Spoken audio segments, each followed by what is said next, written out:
Welcome everybody, this is GRE Bites. My name is Davis, an educator with 10 years of experience. And I'm Orion, the founder of StellarGRE. We're here to bring you your weekly bite-sized episode on GRE prep and grad school admissions. Check out our top-rated GRE self-study program at StellarGRE.com and use the code BITES, B-I-T-E-S, for a 10% discount off of all memberships. Let's get to it. So, in a recent episode, we talked, one of the things that was interesting to me, it stuck out for me, was this idea of how to take your knowledge on how to do one type of question to others. And it just so happens that we've been getting some user responses and listener requests. And We so, got our first listener request. That's right. And so we'll read it and then we'll get to the subject at hand. So coming in from Michael, we have the following question said, would be great to hear about what students are to do when they've gone through all the skills and when they do ETS questions, find almost everyone as a new question.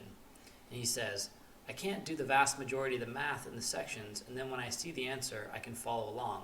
But I'm just not connecting the dots beforehand. Is this normal? All right, Orion, what are your expert opinions? What would you say to Michael here?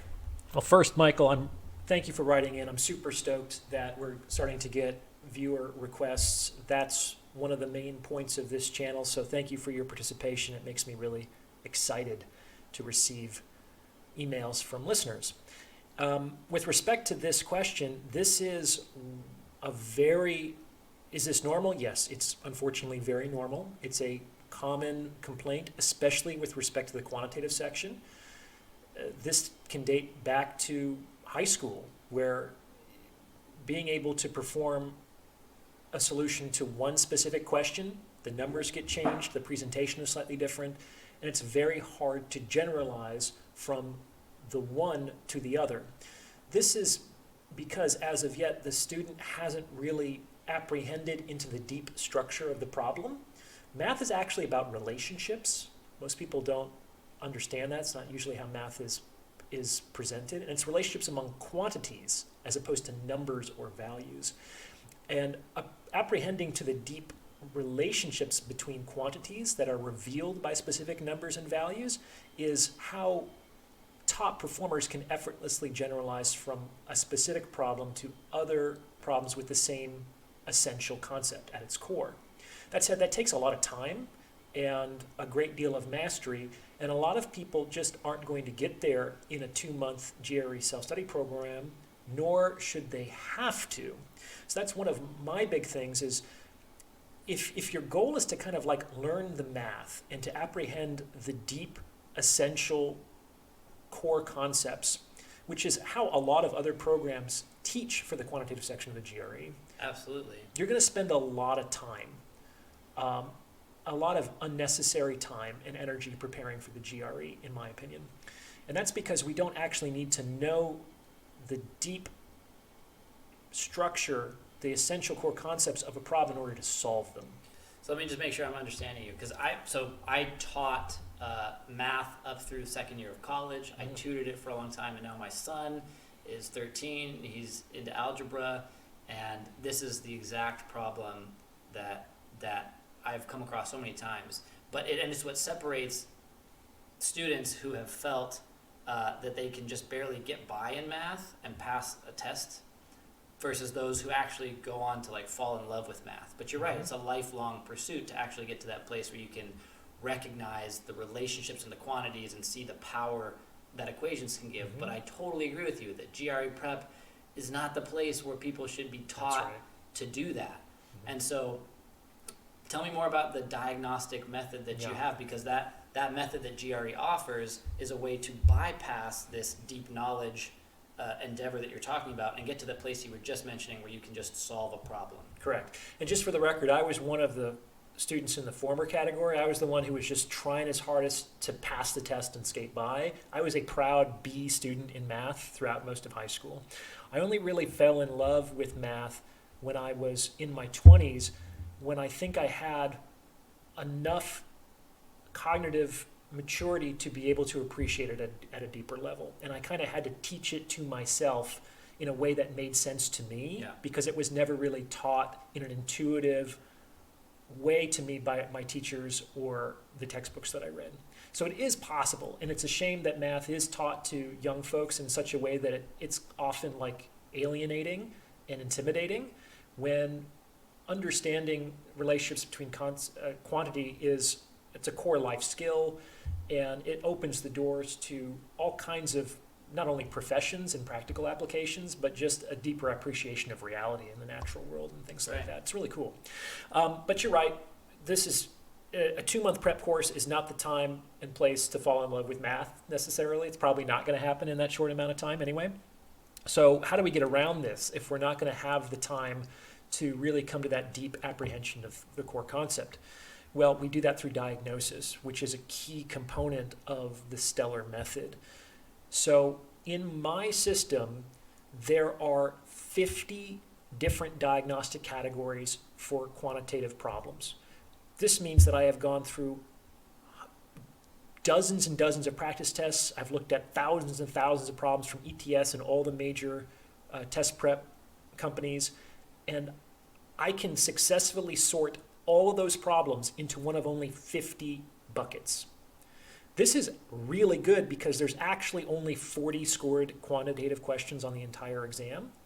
And if you understand that there's really only 50 types of questions on the test, there's only 50 types of questions that you need to prepare for, it significantly simplifies the issue. It's no longer that there are thousands and thousands of problems. There's really 50 problems in different variations.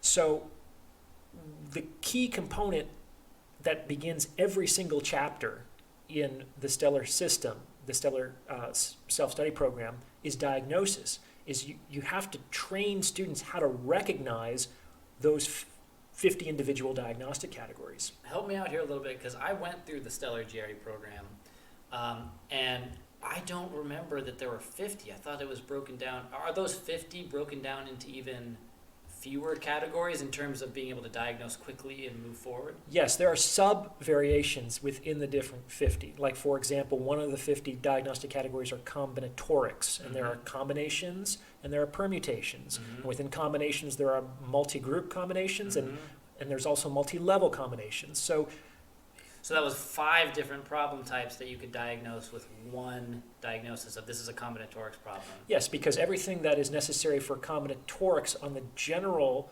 is appropriate on the more granular level for those most specific subtypes, but you need to know 1 or 2 extra things for those subtypes.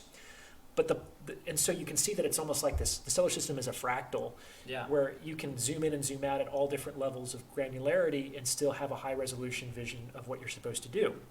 The point is that whether we're talking about those 50 high-level categories or even the subtypes of the subtypes within each category, there are always diagnostic signs that students can be trained to reliably recognize that will orient them to the type of problem they're dealing with. These diagnostic signs are always English words, mathematical symbols, or geometric figures. It's one of those 3 things, and the top of every chapter begins with these are the diagnostic signs associated with this general category. These are the diagnostic signs associated with this subcategory. This is how you discriminate between the 2 varieties of this question. And the idea is that most of success on the GRE is recognition, because again, there's just 50 problems that they do over and over and over again. And if you can recognize the type of problem you're dealing with, hopefully within the first 10 seconds of encountering a new problem, well, then you can shuffle forward in your working memory all the content, all the strategies and techniques associated with that diagnostic category or that sub-variation. You can remember what the strategy or the technique that you used on 10 previous problems.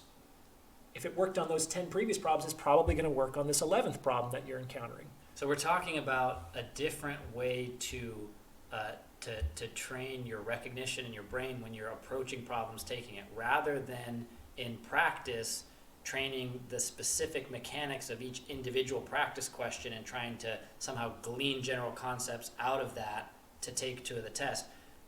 StellarGRE in the self-study program and Orion, your program, takes those generalizations already done for you, teaches you what to look for in terms of, like you said, the English words or the mathematical symbols or the images associated with the problem, and it'll help you queue up what you need just for that. Yeah, I think that's a good summary. And this requires some degree of repetition, but the point is, in the Stellar system, you should know what to do on every step of every problem for the entire 4 hours. Like, I break it down on that minute of a level, like even where to put your eyes when you first encounter a problem, and the sequence of thoughts that are most conducive to you solving that question within 90 seconds or less. And I'm able to do this at such a fine resolution because, again, the test is standardized. It's the same test over and over and over again. It just looks different to students because they don't yet have that, they haven't seen 10,000 versions of the same thing yet. Can you give us, like you said, where to put your eyes when you first look at a question to help understand this diagnostic test? I know it won't make sense without the full context of the entire, diagnostic method, but where do you look when you first see a question to help you understand what type of question it is? It's a great question. So diagnosis, we should probably do a whole episode on this, but because it's a really good question and it's a core component to it's the second quantitative efficiency strategy. I have 3 primary quantitative efficiency strategies. This is number 2.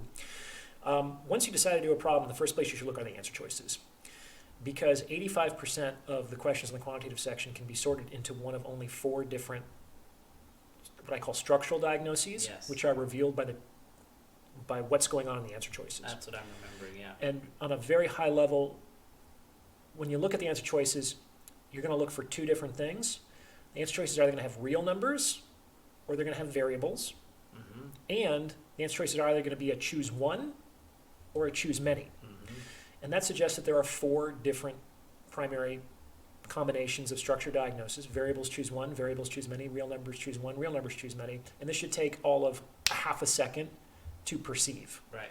And this is important because each one of those 4 structured diagnoses is associated with a general problem-solving strategy that works every time for that type of problem. It's not always the most efficient route to the solution, but it will always work for that type of problem. And if you know that route, and even though it might not be always the most efficient, if it's trained in practice, it's definitely within the efficiency margins needed to get a perfect score on the GRE. Sure. If I can look at the answer choices and within 2 seconds determine a flexible general problem-solving technique that will work on this problem, it's like I already am oriented in the direction of the solution functionally immediately upon seeing the question. It's a huge game changer. That's powerful. So diagnosis is super important. The sooner you can recognize the type of problem you're dealing with, then the treatment, the solution should follow naturally and organically from that recognition. That's the whole point of diagnosis from a medical perspective. And that's the key in order to generalizing solutions to problems on the quant section. Correct. Is the power of diagnosis. Well, thank you, Michael, for your question. It's provided a really fruitful discussion and left a few more questions, I'm sure. Thanks, everybody else, for tuning in. Please send us your questions. We'll be back next week for another bite-sized episode of GRE Bites. If you have a topic you'd like to discuss, as we were just saying, StellarGRE@gmail.com is the place to send them. And if you're ready to take your prep to the next level, check out our top-rated GRE self-study program at StellarGRE.com. Again, use the code BITES, B-I-T-E-S, for 10% off all memberships. Talk to you guys soon.